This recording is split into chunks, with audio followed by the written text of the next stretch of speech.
Welcome to the hottest grappling show in Arizona. The Valley is home to an amazing grappling community. Join us as we roll through the top jiu-jitsu schools in the state. Our goal? To highlight incredible instructors, their academies, and their amazing journeys through life and jiu-jitsu. It's not the destination, it's the journey that counts. Welcome to Rollin Through the Valley.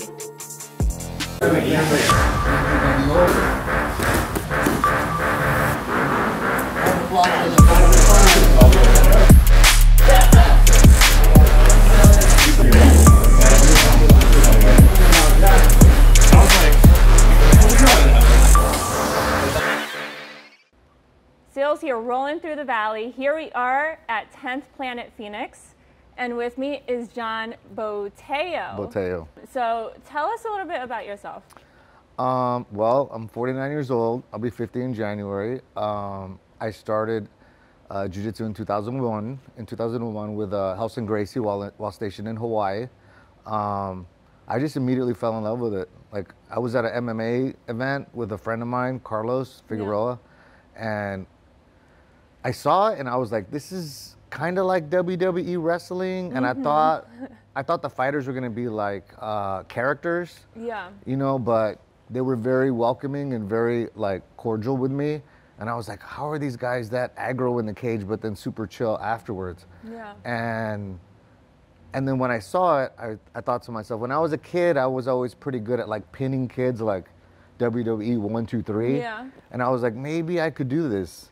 So the very next day, my friend Carlos and I went down to House and Gracie headquarters in Oahu, Hawaii, and we started day one. Like that was day one. That was like, I think, on a Friday, and we did the trial class on Saturday. Yeah. And we immediately signed up.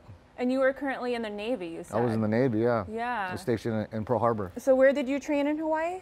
What was the name of the school? Or House and Gracie Jiu-Jitsu. Oh, that's okay. Gotcha. And you trained there for how long, you said? About 2 years. 2 years. Yeah. And then where'd you go from there? I got orders to San Diego.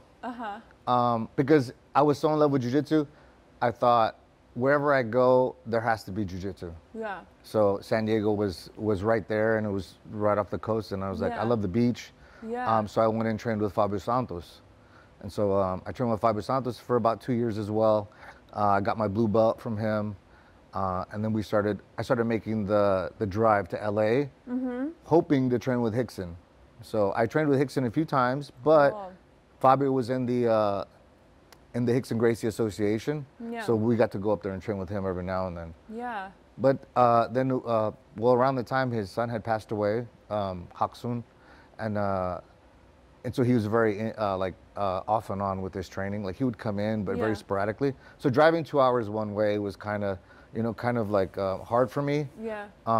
Just to go and him maybe not be there, right? And I understood. You know, he's a dad, and I'm sure it was a very, very painful moment for him. And then I had a brown belt put me in the twister at Fabio's, and I was like, "What was that?" And he said, "It's the twister. A guy in LA named Eddie Bravo does it." Yeah. So then I just remember that, the twister, Eddie Bravo, twister. Yeah. And then Eddie came out with a book called Jiu-Jitsu Unleashed. So then on the side, a friend of mine, I believe his name was Gilbert, he had some mats at his house, and we were trying to learn the twister like on those mats at his house. Yeah. And the rubber guard and all that was forbidden. Like, like my instructor Fabio would be like, "What are you doing? Right. Well, you can't be doing that here. Like, that doesn't work. You know, that's not the full guard. It's not closed guard."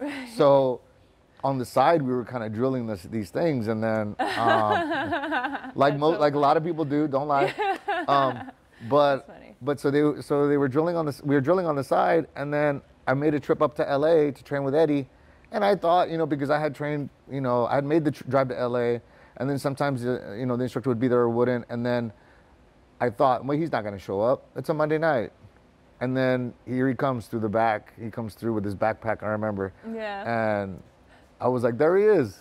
There's the dude I'm going to learn from, right? So then, so I remember he made me feel very, very welcome. And after that first class, I never left. I would drive to LA and I would train with Eddie. Like, that's awesome. Every other month, I would try to make a drive up there and train with Eddie. Yeah. Just because and number one, he was very militant in his training. Like he did he said the number, he did the step, and then it was very step by step. And I was in the military, so I was like, this just works for me. Yeah. And the fact that he made me feel very welcome, like that helped too. You know? How long did you train under him?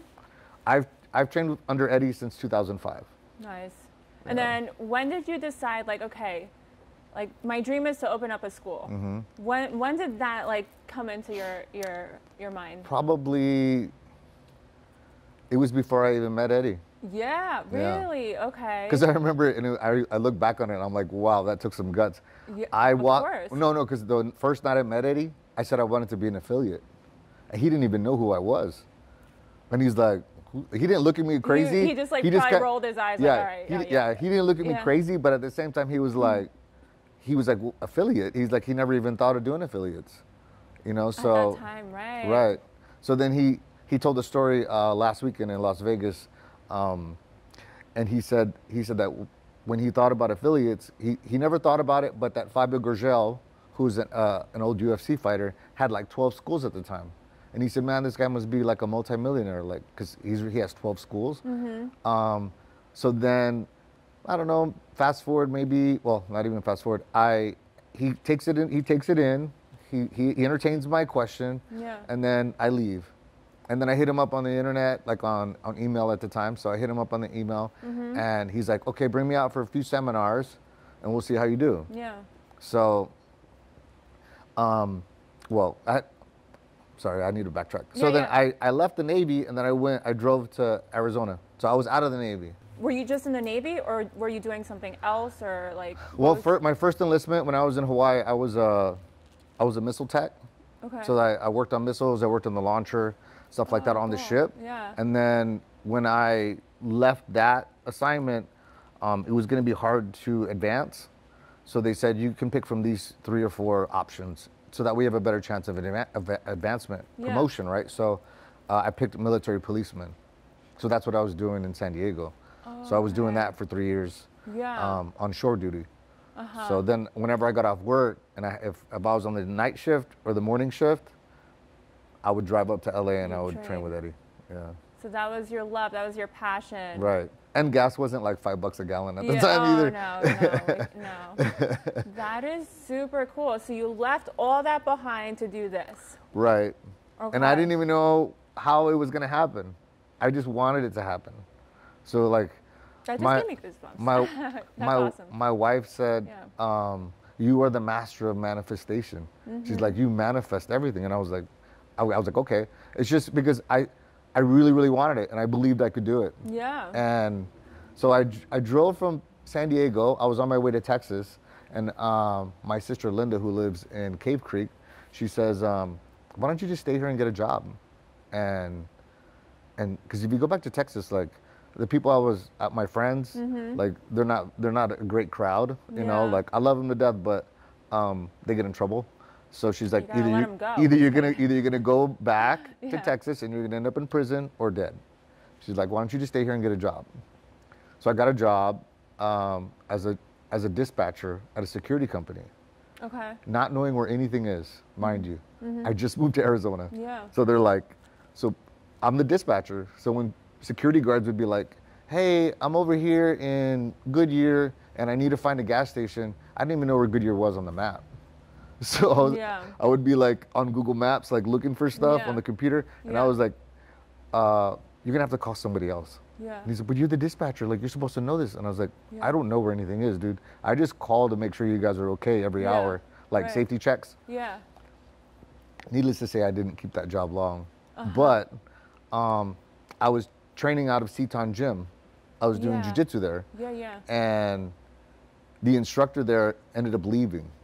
So then the Thiago, he says, hey, you're the next highest ranking guy. Would you like to become the instructor?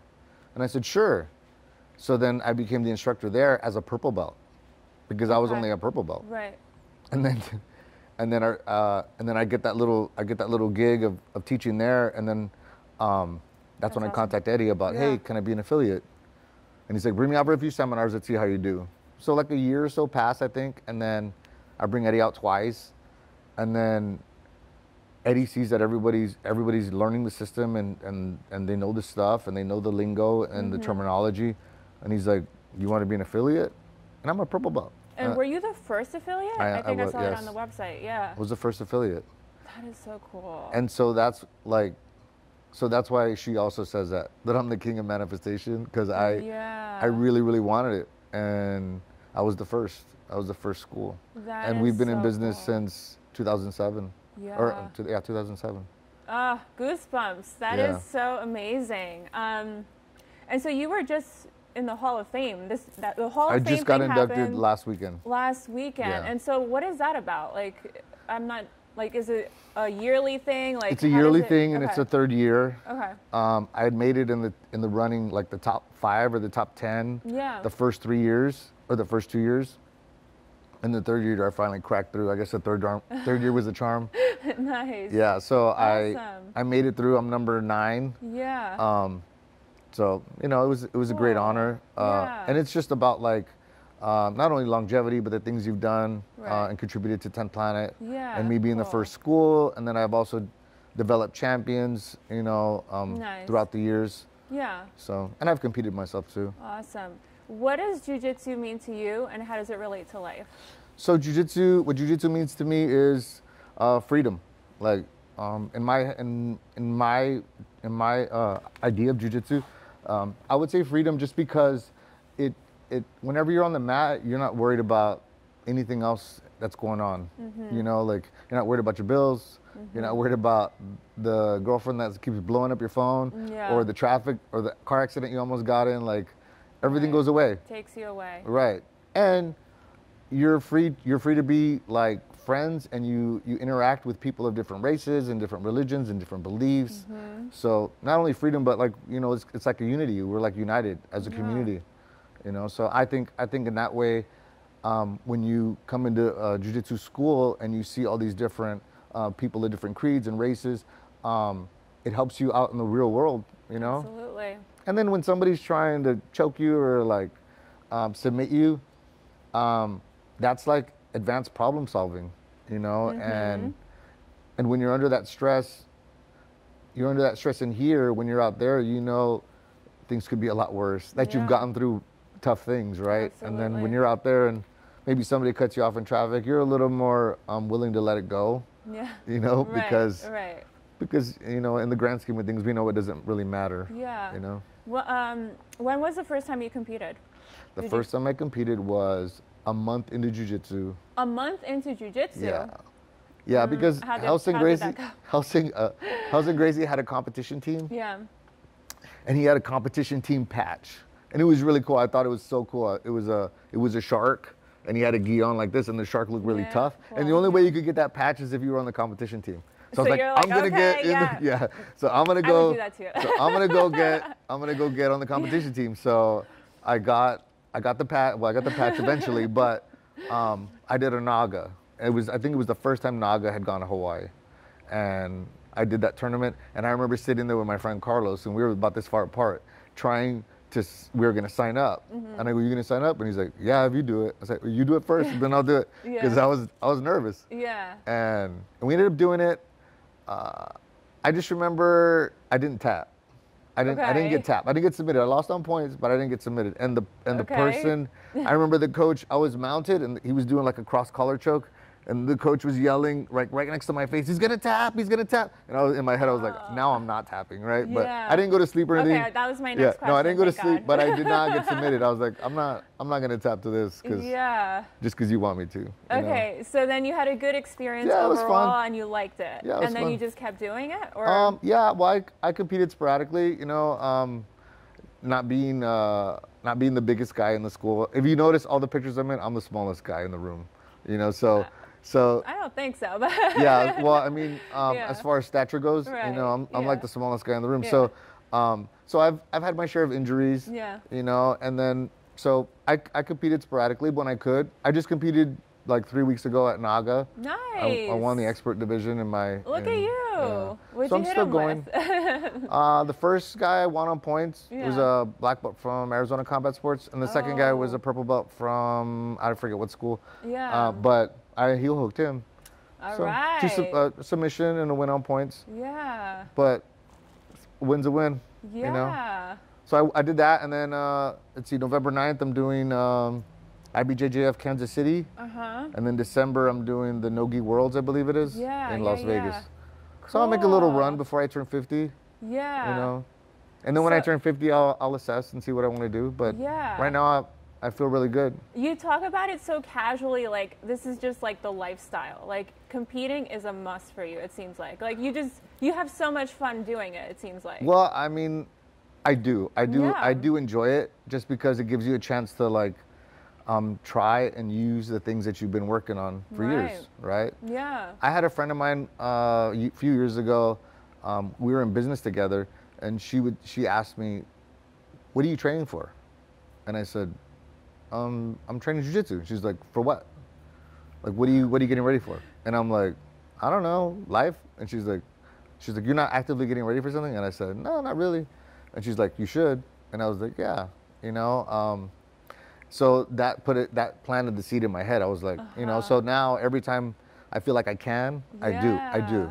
And then my guys know, like, you know, they see me in here working hard, and if I can't roll, then I'm over here doing cardio or something. Sometimes I'll go and cross train like with Paul Nava at Ari's, or things like that. But I do love to do the open mat, like beer socials. I like doing that just because it's an opportunity to roll against people that don't really train with you all the time. You get different looks. You know, so those are fun. I enjoy those. What is your mindset like going into a competition? Like, how do you prepare mentally? So that is all built in preparation. So like if you prepare well, like I don't know how to say this, but like if you prepare well, you feel like no one can beat you that day. You know, but if you don't prepare well, and let's say it's building up confidence. That's, right.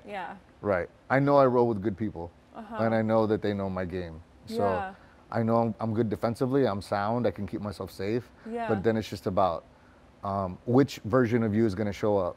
Like the version of you that's going to back down and cower to the pressure or to the pressure that you're putting on yourself. That's the other thing is I don't really put pressure on myself. I know that my legacy is already like set in stone, and I'm good. Now it's just about having fun. Are you nervous at all when you compete? No. Well, currently? No. I know in the beginning you probably were, but... No, well, in the beginning, yeah. But okay, so in the beginning, I did get nervous. Just because I had a moment where I competed at the Abu Dhabi trials, and I went against Jeff Glover, right? So this was a pivotal moment in my life because didn't you just have him or something? Right? Yeah, we're friends. Oh my God. He and I are friends. It's always it's amazing how you can go against him and you're friends. Awesome. But he's got great jiu-jitsu, right? So so he and I went against each other first round, right? So like he's trying to get in my head, and he's behind me, and he's talking to me, right? He's like, "Look at you about to go against Jeff Glover." And I turn around, I give it back, and I go, "Look at you about to go against John Botello." You know, because he didn't know who I was. There you go. He didn't know who I was. Yeah. But then when I got in there, I started thinking like dude, I felt him, and I said, "Oh, I'm stronger than him. I'm gonna go at him." But that overconfidence cost me, right? Because he swept me, and then he ends up submitting me like in a minute or something, right? But the thing that I learned from that, I had to find the silver lining in it. Because if not, that thing will eat you up. Trust me. It ate me up 100%. For a while. Yeah, you think about it. I felt like I had like imposter syndrome. I was like, do I suck? You know, so for a little while you think that because you're like, 100%. how did you just go through me like that? Yeah. But then, you know, I told myself I had too much attachment to the result. I had too much attachment to I want to win. I need to win for my business, for my school, for my students, to show them that I'm worthy of being great, right? So, and then when I stopped having an attachment to the result, I did so much better. Now, I just try to be present. Like if I think about, oh, he just took me down, I'm in the past. Yeah. Because when I'm in the past thinking about him just taking me down, he could be mounting me, but I'm still thinking about the takedown. And now he's mounting me. Oh, he's mounting on me. I'm going to escape. Oh, it changed. And now he's armbarring you. So you just have to be present as to what's happening at the time. Yeah. And I believe that you'll shine. You'll even if you don't win, you're still going to have a better performance than if you're here or you're here. Yeah. You always have to be kind of like in your now. For sure. You know, so to speak. Do you think competition is for everyone?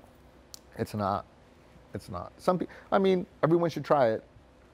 That's the only way that you're going to really learn how to work through those moments of like nerves, panic. Yeah. You know, Fabio Santos told me a long time ago, he said, each tournament is like 20 lessons in one. He's like, did you not get enough sleep? Did you not eat before? How was your hydration? You know, Right. well, you know, so all these things let you learn your process. Yeah. And then once you learn your process, you can kind of duplicate that process over and over and over again. Yeah. And then you end up having positive and good results. Yeah. You know? Do you offer competition classes here? Or We do. You do? Friday nights, we do competition class. What are your competition classes like? They're pretty in intense. preparation? Yeah. Yeah. I mean, I try to, what happens in a competition too is that when you're super tired, when you're physically exhausted, you make mental mistakes, right? So that's the first order of business is we'll do a circuit, we'll get you the first 2 or 3 rounds of the circuit, and then we'll get 3 or 4 rounds in. 3 or 4 rounds in is like when you're like just exhausted. Yeah. And you just have to keep pushing and pushing and pushing. Nice. When that guy's just coming at you. Yeah, right. You know? So you've competed a lot. So tell us, what is one of the biggest lessons you've learned from competition or competing? Just like life, you know, as long as there's air in your lungs, there's a chance, right? So for me, in competition, is if there's time on the clock, there's a chance to win. So to always keep fighting, to keep fighting. Never give up, right? Never give up. I've been down on points and submitted the guy, and the guy thought he was gonna just coast through a victory, and I've submitted him. You know, There you so go. I've had students that were down like 20 points, and then they get a rear naked choke and they tap the guy. So Love that. that's one of the biggest lessons I've learned is that Yeah. as long as there's air in your lungs, there's a chance to turn it all around. You know. Cool. What advice would you give to your younger self if you could go back in time? Just keep going. You know, just keep going. Because there were times when it was really hard and struggling as a purple belt instructor. You know, now in 10th Planet you have to be a black belt to run a school, but I was the first school, so we didn't have that rule at the time. Yeah. So I was a purple belt, and I had all these black belts around me, and to stay in business 20 years, it says a lot. You know, like 100%. you know, yeah. so yeah, just keep going, and things are gonna get hard, but just keep going. You know. Do you have any big plans for the school, or is there anything exciting happening here, or? We're just getting ready for competitions. You know, we're always trying to just, you know, of course win, but we're also like trying to cultivate a good community here and environment. You know, of course we want to make it competitive, but we're also friendly. Yeah. And that's one of the biggest. That's one of the things that I'm the most proud of is that when people come here, they're like, "Man, you guys are so chill. You guys are so cool. You know, the community you have here is great." Yeah. You know, sometimes I go to schools and I just get beat up because I'm visiting or whatever, and everybody here is very, very helpful and very welcoming. I mean, that's the thing I'm most excited about here. That's what I felt immediately as soon as I walked in. Like, it just felt like home. Yeah, so yeah. That's what we aim for. Yeah. You know, and the teaching is somewhat lax. Like we don't really. I mean, my jujitsu is strict. Like if you're doing it wrong, I'm gonna correct you, and we're gonna try to do it to the best of your ability, and try to make it work for you. And if it doesn't, then we just know we have work to do. You know. Yeah. You know. Cool. Well, thank you so much for sharing. Very nice getting to know you and too. the school. Where can people find you on social media? On social media, I'm on Facebook and Instagram at John Botello. Just together, one word. Cool.